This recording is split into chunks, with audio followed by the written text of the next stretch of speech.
రైళ్లకు సంబంధించి అతిపెద్ద సమస్య ఏంటంటే వందే భారత్లు, వందే సాధారణలు, రకరకాల కొత్త అని తెస్తున్నారు. కానీ ప్రధానంగా సఫర్ అవుతున్నటువంటిది ఏంటంటే సాధారణ ప్రయాణికులు ఎవరైతే టిక్కెట్తో ప్రయాణిస్తారో, ఇప్పుడు ఇక్కడి నుంచి హైదరాబాద్కి పోవాలంటే అయ్యే ఖర్చు బస్సుతో పోల్చుకుంటే ట్రైన్ తక్కువ, అందుకనే ట్రైన్కి ఎక్కువ ప్రయారిటీ ఇస్తారు. ప్లస్ సీట్లు ఉంటాయి కదా, కానీ సీట్లు కాదు కదా, నుంచోడానికి కూడా అవకాశం లేనంతగా సాధారణ ప్రయాణికులకు సంబంధించినటువంటి ట్రైన్లు అల్లాడిస్తున్నటువంటి వేళ 1000 బోగీలు కొత్తగా లైన్లోకి తీసుకొస్తున్నటువంటి రైల్వే శాఖ ప్రకటించింది. దేశవ్యాప్తంగా కోట్ల మంది ప్రజలకు సేవలు అందిస్తున్న రైళ్లకు కొత్త బోగీల ఏర్పాటు మీద రైల్వే శాఖ దృష్టి సారించింది. ఇందులో భాగంగా 370 రైళ్లకు 1000 కొత్త జనరల్ బోగీలను ఏర్పాటు చేస్తుంది. ఈ ప్రక్రియ నెలాఖరు పూర్తవుతుందని రైల్వే బోర్డు ప్రకటించింది.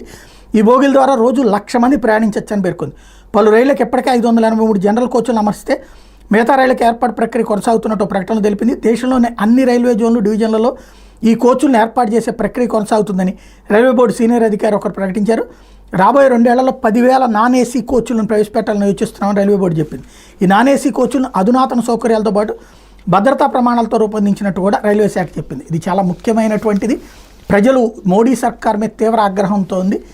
రైల్వే స్టేషన్ బాగు చేశారు, రైళ్లు బాగు చేశారు, కానీ సాధారణమైనటువంటి ప్రజలకు అందుబాటులో లేకుండా పోయిందన్నటువంటి అసంతృప్తి నేపథ్యంలో 1,00,000 మందికి సరిపడా 1000 బోగీలు వస్తున్నాయి. కానీ ఇంకా కావాల్సినటువంటి అవసరం చాలా ఎక్కువైతే ఉంది.